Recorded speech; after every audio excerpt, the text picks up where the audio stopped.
Let me tell you about something terrifying that happened to me last summer.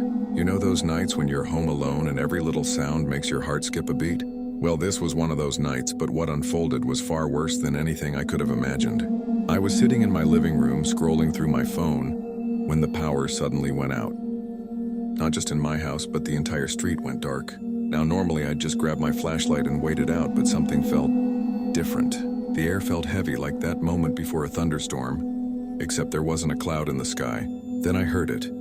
At first, it was just a subtle scratching sound coming from my kitchen window. Tap, tap, tap.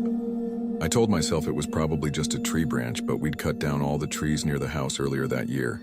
The tapping got louder, more deliberate. Tap, tap, tap. I froze, my phone's flashlight beam shaking in my trembling hand. That's when I noticed something that made my blood run cold. There were wet footprints on my kitchen floor leading from the window. But they weren't normal footprints.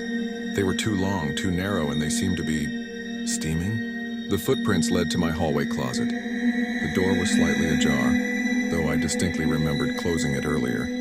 As I stood there, paralyzed with fear, I heard breathing. Not my own panicked breaths, but something else. Raspy, irregular, almost like someone trying to imitate human breathing but not quite getting it right.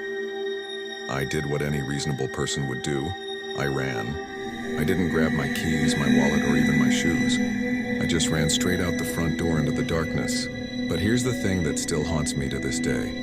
When I finally got the courage to return home with the police, the footprints were gone. The closet was empty. Everything was exactly as it should be. The police said there was no evidence of any break-in. They suggested it was probably just my imagination playing tricks on me. But I know what I saw that night, and sometimes when I'm alone in my house and the power flickers, I swear I can still hear that not quite human breathing coming from my closet. The scariest part, I still live in that house. And every night I have to decide whether to check that closet or just pretend everything is normal. Because sometimes not knowing might be better than facing what could be waiting behind that door.